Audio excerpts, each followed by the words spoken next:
연일 용산 대통령실을 향해서 작심 발언을 내놓고 있는 한동훈 대표가 이번엔 이 대통령실의 인적 쇄신, 더 정확히 말해서 김건희 여사 라인을 직격했습니다. 먼저 한동훈 대표의 목소리를 들어보겠습니다. 여사 관련해서 비선이 있다는 의혹도 제기되고 있는데 그와 관련해 인적 쇄신 필요한 거 아니냐는 지적 나오는데 어떻게 보실까요?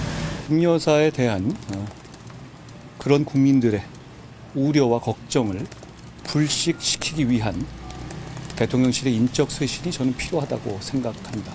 민심에 따라서 쇄신하고 변화하고 개혁하는 중요한 출발점이 될 거라고 저는 생각합니다. 네, 그러니까 대통령실에 근무하는 김건희 여사 관련 일부 인사들에 대한 정리를 요구한 것인데요. 한 대표는 지금 연이어서 김 여사 관련 발언들을 내놓고 있는데 그 내용을 순서대로 좀 살펴보겠습니다. 홍 기자. 네, 한동훈 대표 지금 무려 3일 연속 김건희 여사 문제를 직격하고 있습니다. 네. 먼저 지난 9일에 김 여사 공개 활동 자제를 촉구하는 메시지가 나올 때만 해도 기자의 질문에 한 대표가 저도 생각이 같다 이렇게 좀 호응하는 차원이었기 때문에 일각에서는 작심하고 한 발언이 맞는지 의문을 제기하는 목소리도 일부 있었던 게 사실입니다. 그런데 다음 날 도이치모터스 주가 조작 의혹에 대한 검찰의 기소 판단과 관련해 검찰이 국민이 납득할 수 있는 이 결정을 해야 한다라고 기소를 촉구하는 취지의 발언을 하면서 확실히 의도를 갖고 지금 발언을 하고 있는 거구나 이 점이 분명해진 겁니다. 그리고 12일에는요 부산 보궐선거 유세 현장에서 김 여사에 대한 국민의 우려와 걱정을 불식시키기 위해서 대통령실 인적 쇄신이 필요하다 조금 전 그 들으신 발언을 하면서 분명해졌습니다. 또 어제는 공식 기자들과의 질의응답은 없었지만 주변에 대통령실뿐 아니라 어떤 공조직에서도 공적 권한 없는 김건희 여사 라인이라는 건 존재하면 안 된다. 그렇기 때문에 대통령실의 입장은 그런 것 없다 또는 없애겠다. 둘 중 하나여야 한다. 이렇게 말한 것으로 저희 TV조선 취재 결과 파악이 됐습니다. 네, 그렇군요. 자, 최 국장님, 이제 일부러 이렇게 하는 건지 하다 보니 이렇게 되는 건지는 모르겠지만 한동훈 대표의 말이 갈수록 이렇게 더 세지는 그런 이제 지난 일주일이었는데요. 어떻게 보세요? 이제 내일 모레죠. 재보궐선거가 있습니다. 네. 16일에. 아마 이런 것과 연관이 있다고 저는 생각을 하고요. 네. 1차적으로.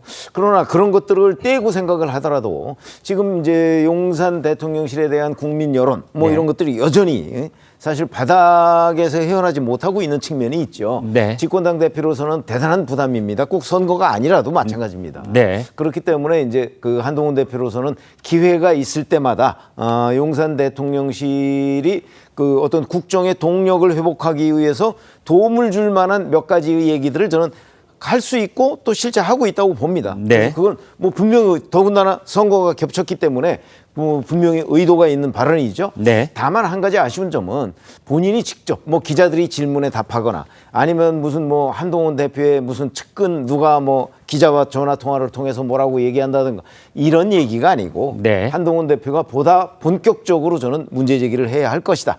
왜냐하면 정말 이 문제를 해결하려면 그것이 지름길이지 지금 뭐 질문에 답하는 형식이나 뭐 아니면 익명으로 그 한동훈 대표의 측근이 대통령실에 촉구하는 형식으로는 대통령실을 움직이는 데는 좀 한계가 있지 않을까 싶습니다. 가령 예를 들면은 뭐 이 문제에 관련한 별도의 기자회견을 가져라 이런 뭐 뜻입니까? 하여튼 뭐 가져라라는 건 아니지만 하여튼 네. 그런 식의 직접적인 그러니까 적극적이고 능동적인 요구가 있어야 되겠다 저는 이렇게 생각합니다.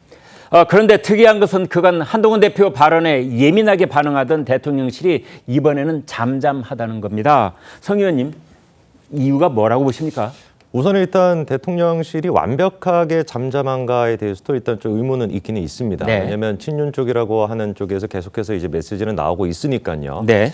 그럼에도 불구하고 잠잠한 척이라도 일단 하는 이유가 뭘까를 생각해 본다면 사실 이제 그 많은 그 국민들이 생각하시는 것처럼 윤석열 대통령과 한동훈의 갈등이라 그래서 윤한 갈등이라고 하지만 네. 이 근본적인 원인 같은 경우는 김건희 여사와 한동훈 대표의 갈등 아닌가 싶거든요. 네. 윤한 갈등보다도 김한 갈등이라고 하는 말이 더 적절하다고 저는 보는데 네. 이 상태에서 우리가 봐야 되는 게 최근에 있던 이슈가 김건희 여사와 관련된 특검법이 이제 그 표결이 있지 않았습니까?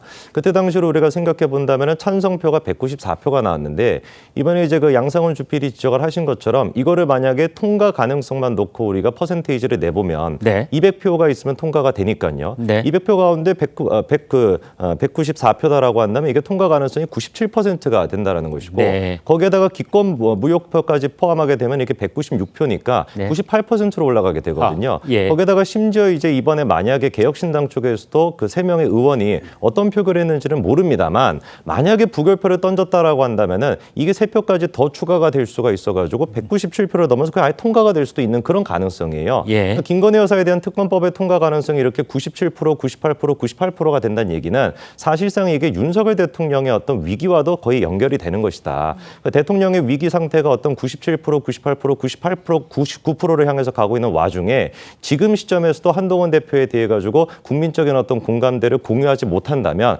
이거는 정말로 정권이 무너질 수도 있다라고 하는 위기감이 있다 보니까 잠잠하되 잠잠하지 않은 이 상태로라도 유지하는 걸로 저는 일단 보입니다. 네. 네.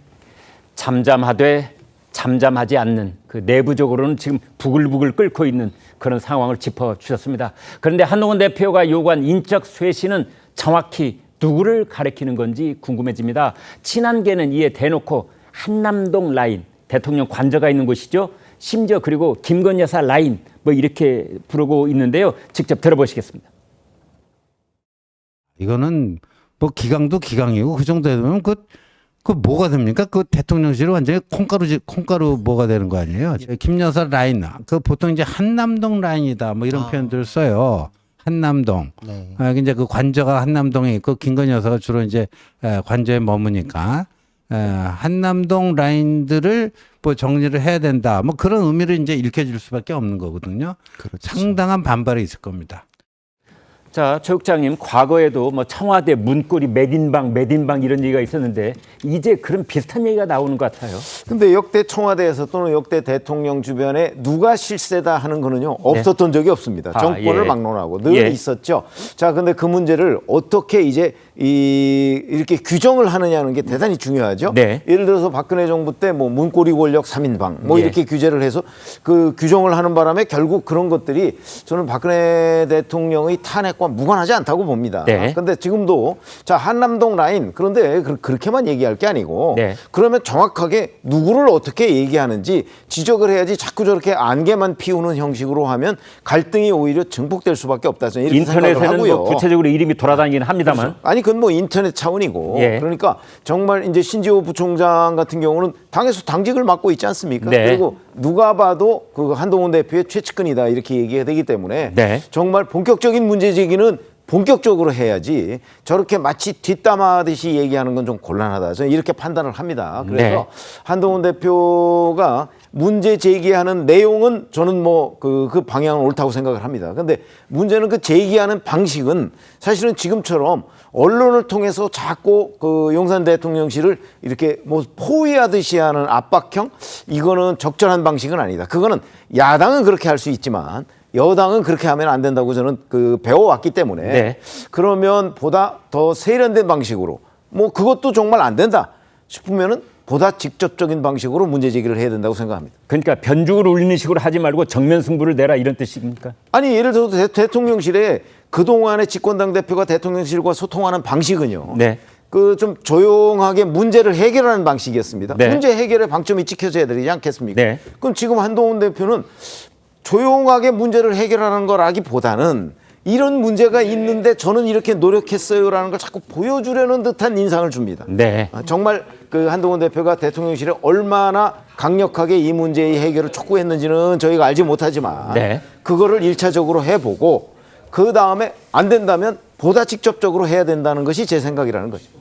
자, 국민의힘 친한계 신지호 전략기획부총장 이런 말을 했습니다. YS, DJ 사례로 본 해법이 명칼럼이 될 것이다. 뭐 이런 언론계를 향해서 뭐 이렇게 충고까지 했는데 그 내용 살펴보겠습니다. 김상일 대변인. 네. 이게 무슨 말이에요? 김대중 대통령 같은 경우 우리가 이제 홍삼 트리오라는 말이 있을 정도로 그 아들들 얘기죠? 세 네. 분이 이제 다 홍이 들어가잖아요. 예. 글자가. 그래서 뭐 김홍일 의원은 뭐 아버지를 대신해서 뭐 감옥을 간 게 있지만 네. 어쨌든 비리로 구속이 되진 않았지만 비리 어떤 논란이 되게 많았고요. 네. 그래서 수사를 받았고 그다음에 차남이랑 삼남은 실제로 정치자금법 위반과 뇌물수수 혐의로 구속이 됐습니다. 네. 근데 이런 것들이 검찰에서 대통령의 어떤 허락 내지는 이렇게 대통령의 그 암묵적인 동의 없이 할 수가 없잖아요. 예. 김현철 씨도 마찬가지입니다. 네. 김현철 씨 같은 경우도 정치자금하고 이권 개입 의혹으로 굉장한 민원이 있었는데 네.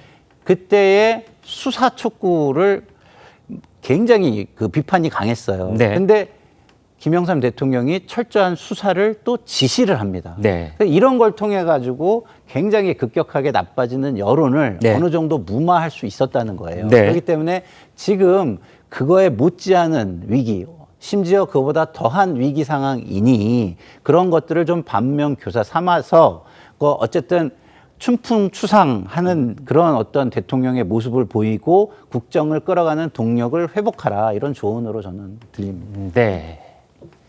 자, 한동훈 대표의 이런 강공 행보를 두고 친윤계에서는 물론 불쾌한 감정을 또 노골적으로 드러내고 있습니다. 선을 넘었다, 이렇게 반발을 하고 있다고나 할까요? 나경원 의원도 한동훈 대표를 향해서 야당을 돕는 결과라고 일침을 가하고 있습니다. 그 내용 살펴봅니다. 성 의원님. 나경원 의원이 이번에 이제 그 페이스북을 통해 가지고 한동훈 대표의 최근 들어온 어떤 행보에 대해서 좀 비판하는 목소리를 냈습니다. 그러니까 마치 기승전 김건희 여사에 대한 언급을 하는 게 민주당을 돕는 길이다, 이렇게 이제 또 비판을 하셨는데, 그래서 한동훈 대표한테 지금 필요한 건 자중자애다라고도 얘기를 하셨어요.